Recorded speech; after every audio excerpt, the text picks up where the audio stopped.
2025 से लेकर के 2026 सिर्फ ये एक साल नहीं मेरे भाई, किस्मत भी आप लोगों की बदलने वाली है। ये वो सारी परीक्षाएं हैं जिनके यहाँ नोटिफिकेशन के डेट है, उनमें इतनी वैकेंसी आनी है। कहते हैं ना, दूध का जला भी छाछ फूंक कर पीता है, लेकिन आप जल भी गए और उसके बाद भी आप यहाँ पर जो है वो चीज को नहीं सुधार रहे, तो 26 में भी वही हाल होने वाला है जो 25 में आपका हुआ है, ये यकीन मान के चलिए। बेरोजगारी अपने चरम पर इस तरीके से है कि एक छात्र जो तैयारी सीजल की कर रहा है वो सोचता है एनटीपीसी आ गया तो सीजल छोड़ो एनटीपीसी पे जाते हैं। 25 वाला लालच आपको 26 में भी देखने को मिल रहा है। नहीं तो आलम ये होगा 10 से 12,000 फैक्ट तुम याद करके गए पेपर में, और जाकर के पेपर में ऑप्शन ए और ऑप्शन बी में जाके फंस गए।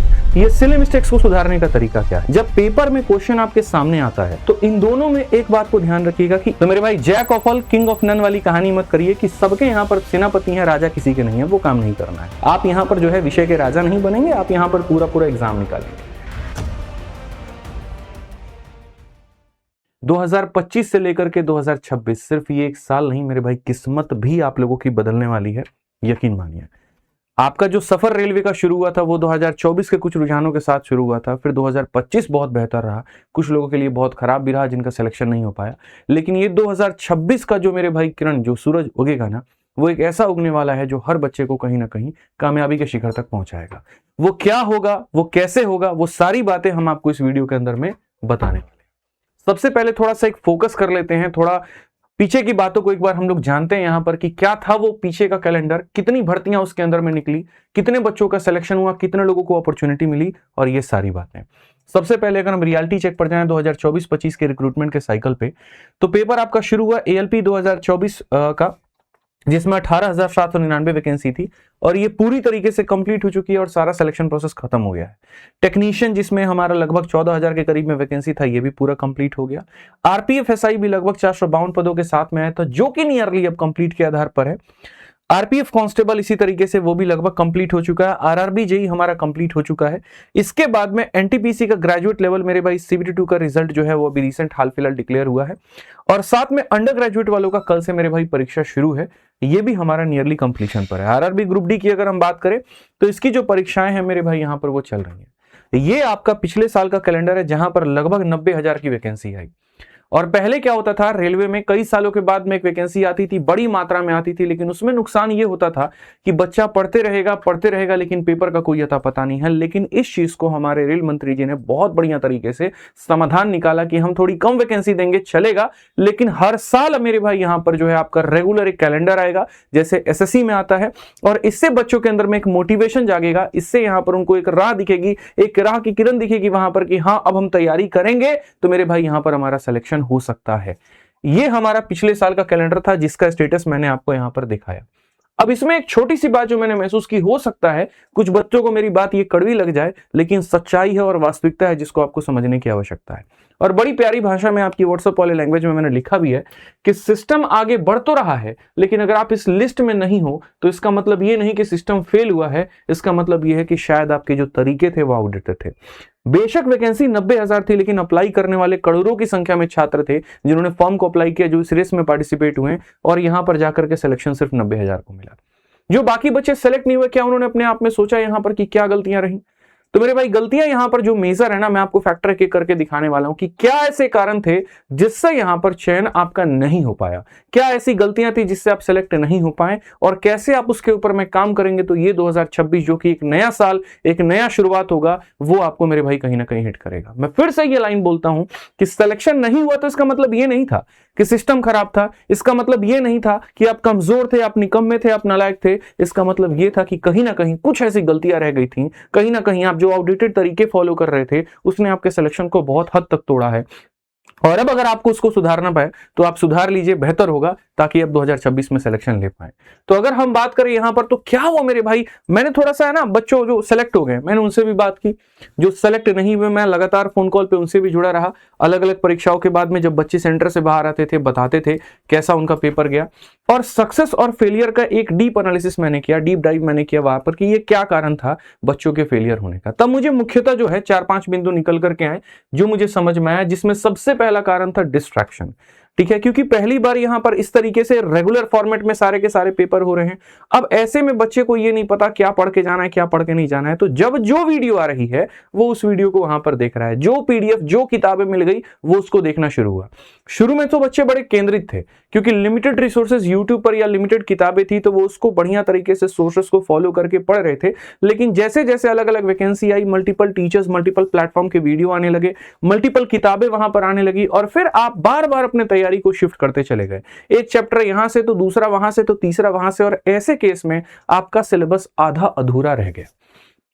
किसी चैप्टर पर बहुत गहरा मेरे भाई अध्ययन कर लिया, अच्छी जानकारी प्राप्त कर ली, तो कहीं पर आप एकदम जीरो रह गए और पता चला कि जिस चीज को आप पढ़ करके नहीं गए थे उसने आपको पेपर में तोड़ दिया। उसके बाद दूसरा जो मेरे को फेलियर का रीजन समझ में आया वो यहां पर ये था कि जनरल नॉलेज में अगर हम बात करें तो बच्चे इस पे वीडियो पे ज्यादा निर्भर रहे, अपनी प्रैक्टिस को उन्होंने कोसों दूर फेंक दिया। जो एक सबसे बड़ी यूएसपी है रेलवे वाले छात्रों की, वो है सेट का लगाना, प्रैक्टिस करना, ग्रुप स्टडी को करना, आपस में बैठ करके डिस्कशंस को करना, लेकिन वो कहीं ना कहीं थोड़ा इस बार कम हो गया। वो जो एक माहौल है, जो हम पटना के घाट पे मैंने बच्चों को देखा किस तरीके से वो बैठ करके सेट लगाते थे, कैसे वो सवालों की प्रैक्टिस करते थे, उसको छोड़ करके पूरी तरीके से वीडियो पर आश्रित होना, ये थोड़ा सा गलत हो गया। वीडियो देखना गलत बात नहीं है, लेकिन वीडियो को सिर्फ देखना और प्रैक्टिस ना करना, ये सबसे बड़ी मेरे भाई आपकी कमजोरी साबित हुई है। और अगर इस चीज को आपने 2026 में नहीं सुधारा तो यकीन मानिए आपसे बड़ा मूर्ख कोई नहीं होने वाला है। कहते हैं ना, दूध का जला भी छाछ फूंक कर पीता है, लेकिन आप जल भी गए और उसके बाद भी आप यहां पर जो है वो उस चीज को नहीं सुधार रहे, तो 26 में भी वही हाल होने वाला है जो 25 में आपका हुआ है, ये यकीन मान के चलिए आप। तीसरी सबसे बड़ी बात है जो मैथ्स और रीजनिंग है मेरे भाई, यहां पर बच्चों ने समझा ये तो स्कोरिंग सब्जेक्ट है, यहां पूरे नंबर लाए जा सकते हैं, लेकिन उसके बाद भी आप लोगों ने ऐसे ऐसे सिली मिस्टेक्स किए हैं जिसका हद हिसाब नहीं है। अगर आप मेरी बात से सहमत होंगे तो आप कमेंट बॉक्स में लिखिएगा, आप बिल्कुल लिखिएगा यहां पर, क्योंकि मैंने बहुत गहन अध्ययन करके इस इवेंट को लगाया है, इस पीपीटी को बनाया है, और ये सारी बातें मैं ऐसे हवा में नहीं कह रहा हूं, हर एक बच्चे से बात करने के बाद में मैं आप लोगों के पास ये पॉइंट लेकर के आया हूं। मेरा उद्देश्य सिर्फ और सिर्फ इतना है कि 2026 में हमारे जितनी भाई बहन हैं जो रेलवे की तैयारी कर रहे हैं, वो अपने अंदर में इन गलतियों को तत्काल प्रभाव में सुधार लें। तो तीसरी जो सबसे बड़ी गलती रही वो यहां पर ये रही कि एक भ्रम कि हमारा इसमें नंबर बहुत अच्छा आएगा, और वो भ्रम कब टूटा, जब सिली मिस्टेक्स आपके आए, और कब आए, जब आंसर की आपके पास में आए। आपको दिखा वहां पर कि यार ये मैथ के 2 सवाल जो हमने गलत किए हैं, अगर ये गलत नहीं किए होते तो शायद हम कट ऑफ को पार कर चुके होते। ये जो रीजनिंग के 2-4 सवाल हमसे गलतियां हुई हैं, ये तो मेरे सिलेबस का ही भाग था, हम इसको बस पढ़ना बीच में छोड़ दिए, हम इसको शायद इग्नोर करके चले गए, और उसका खामियाजा आपको पेपर में देखने को मिला। क्योंकि मैं कुछ बच्चों को अच्छे तरीके से जानता हूं जो बॉर्डर लाइन पर जाकर के भी सेलेक्ट नहीं हो पाए, और कारण सिर्फ इन 2 सब्जेक्ट को हल्के में ले लेना, या यूं कहिए तो ज्यादा सिली मिस्टेक्स करके चले आना। अब आपको समझ में आ गया यहां पर कि यहां क्या करना है। रीजनिंग और मैथ्स में जो आपने ब्लंडर मारा है, उस ब्लंडर की सुधार कैसे करनी है ये आपको पता है। और चौथा और सबसे अंतिम मेरे भाई, मॉक टेस्ट। पता तो सबको था कि भाई रेलवे का परीक्षा है, चाहे तो तुम बैठ करके ऑफलाइन तुम सेटल लगा लो, चाहे तो 4-5 दोस्त कमरे में बैठ करके डेली तुम प्रैक्टिस कर लो, लेकिन आपने वो काम नहीं किया। ज्यादा वैकेंसी के लालच में कि तुरंत आरपीएफएसआई, फिर कांस्टेबल, फिर एएलपी, फिर टेक्नीशियन, तो महीने महीने भर के अंदर में जो तुम्हारी अलग अलग परीक्षाएं हुई हैं, उसमें बेचारे सारे के सारे हो गए कंफ्यूज कि किसका मॉक टेस्ट पहले लगाएं, किसकी यहां पर प्राथमिकता पहले दे, क्योंकि सबके पेपर के पैटर्न अलग अलग हैं। कहीं पर जीएस का रोल बहुत बड़ा है, तो कहीं पर मैथ्स थोड़ा गेम कर जाता है।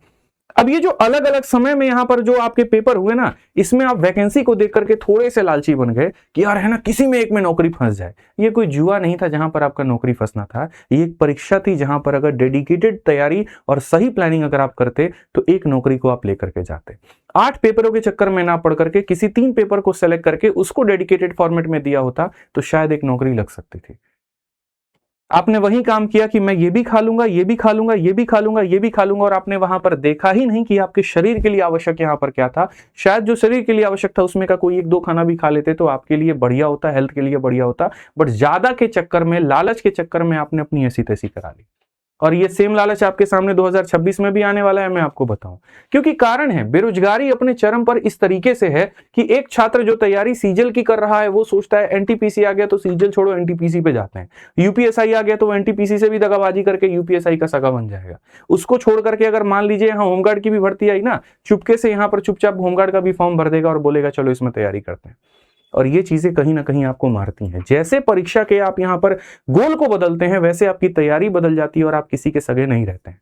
थोड़ा मुश्किल होता है, थोड़ा कठिन होता है एक का बने रहना, लेकिन यकीन मानिए जीवन में बहुत बड़ी यहां पर जो है वो सफलता देकर के जाता है, यकीन मानिए आप यहां पर। तो ये जो गलतियां रही हैं ये आपके सबसे बड़ी कोर मिस्टेक्स हैं, और मैं नहीं चाहूंगा यहां पर कि किसी भी तरीके से 2025 में आप इसमें की कोई भी गलती करने वाले हैं। फिर से मैं कहता हूं 25 वाला लालक आपको 26 में भी देखने को मिल रहा है। ये वो सारी परीक्षाएं हैं जिनके यहां नोटिफिकेशन के डेट है, उनमें इतनी वैकेंसी आनी है, लेकिन परीक्षा का कोई भी डेट अनाउंस नहीं है। तो पहली गलती जो आपने यहां पर की थी डिस्ट्रैक्शन, उस डिस्ट्रैक्शन को आप पहले सुधारेंगे।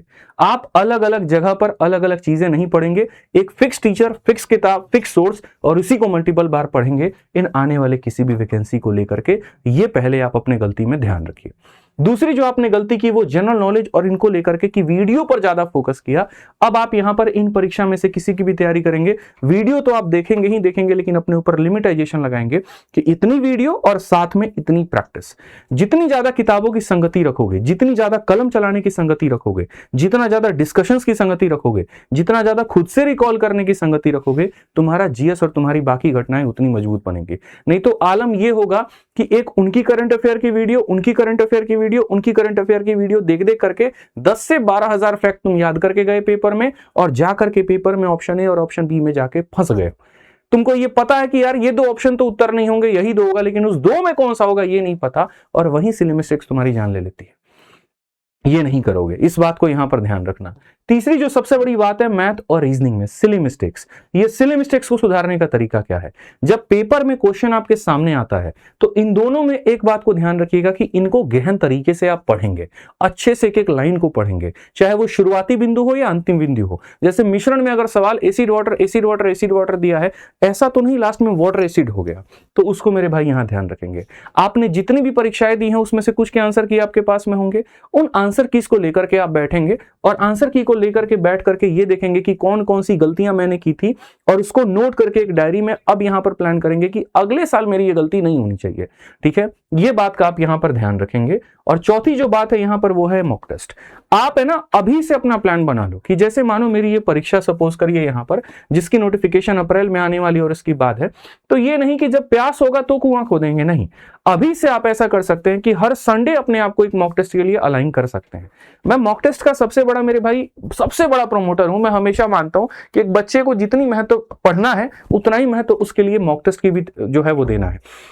क्योंकि मैंने खुद कई परीक्षाओं की तैयारी की, मैंने खुद यहां पर सीजल के माध्यम से एक्साइज इंस्पेक्टर पे सेलेक्ट हुआ, मेरा सीएचएसएल में 114 रैंक था, और इसके अलावा कई सारी परीक्षाएं मैंने निकाली। तो मैं बेहतर तरीके से जानता हूं कि एक एस्पिरेंट की जो लाइफ होती है, जो उसकी तैयारी होती है, वो हर वक्त समान नहीं होती है।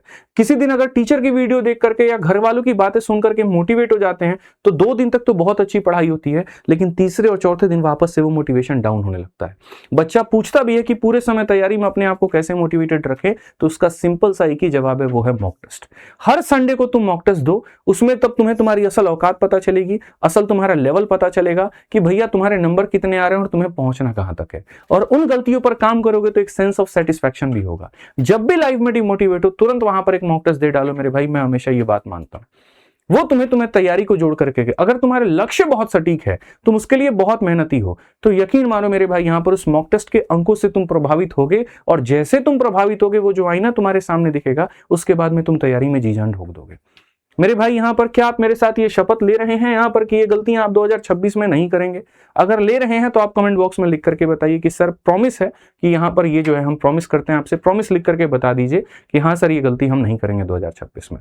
तब मैं आपको मेरे भाई यहां पर मानूंगा कि जी हाँ आप एकदम यहां पर अपने सिलेक्शन के लिए डेडिकेटेड है। अब जब आपको मेरे भाई यहां पर प्रॉमिस किया, आपने बात कही, तो ये आपके अपकमिंग वैकेंसी से जिसका नोटिफिकेशन आ चुका है, और ये ऐसे हैं जिसका नोटिफिकेशन का डेट मेरे भाई यहां पर नहीं आया। तो मेरी आपसे हाथ जोड़ करके क्या विनती है कि वो गलती नहीं रिपीट करनी है जो 25 में हुई है। 26 नया साल है, नई शुरुआत है, नई शुभकामनाएं हैं, इसके अंदर में बेहतर तरीके से आपको पढ़ाई करनी है। जब आप लोगों ने शपथ ले ली है तो शपथ के बाद में मेरे भाई यहां पर आपका पहला कदम क्या होगा वो समझिए। हर बार हमारी गलती क्या होती है, चूंकि मैं भी एक एस्पिरेंट रहा हूं और एस्पिरेंट रहने के साथ साथ मैं भी यही बार गलती करता था कि जिस दिन हाईली मोटिवेट हो गए तुरंत वहां पर जाएंगे और रीस्टार्ट रीस्टार्ट रीस्टार्ट। अरे बाबा काहे कर रहे हैं रीस्टार्ट, तुम हमको ये बताओ।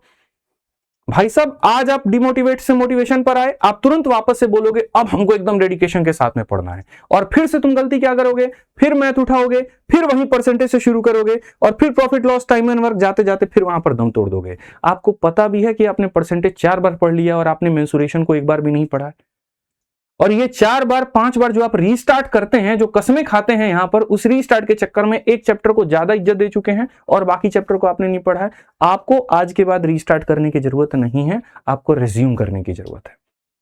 आपने अगर पिछली बार परसेंटेज से रीस्टार्ट किया था ना, तो इस बार आपको वहां परसेंटेज दोबारा नहीं पढ़ना, अब आप रिवर्स अपनाई है। आप वहां पर उस टॉपिक के साथ में स्टार्ट करिए जिसको आपने कभी पढ़ा ही नहीं है, और उसके बाद में अंत में आप अपने आप को परसेंटेज में लेकर के आइए। मैंने आपको एकदम नफ्स को पकड़ा है, मैं आपको बता रहा हूं। जो चीज मेरे भाई आपके साथ में होता है ना, मैं उसके ऊपर मैं बात कर रहा हूं। हवा हवाई बात मेरी कोई भी नहीं होगी। सहमत होना ना तो यस और नो में मेरे भाई बताते रहना कमेंट बॉक्स में। 4 बार तुम रीस्टार्ट करोगे और चारों बार जीएस में पॉलिटी ही तुम पढ़ोगे। अरे भैया एक बार तो तुम कभी ज्योग्राफी से स्टार्ट कर लो, एक बार तो कभी तुम स्टैटिक्स से स्टार्ट कर लो। आपकी साइकोलॉजी ऐसी बन चुकी है कि जो मेरे लिए आसान है ना, तो मैं सबसे पहले उसको लपकूंगा या मैं उसको सबसे पहले पढ़ूंगी। ये आप लोगों की माइंडसेट हो रखी है, और इस चक्कर में आप यहां पर एक बेटे को ज्यादा प्यार दे रहे हैं और दूसरे के ऊपर में ध्यान ही नहीं दे रहे। और फिर आप ये कह रहे हैं कि भैया कुर्सी जो 4 घोड़ों पर खड़ी है, मैं उस पर 1 घोड़े पर ही अपनी कुर्सी टिका लूंगा। संभव है क्या?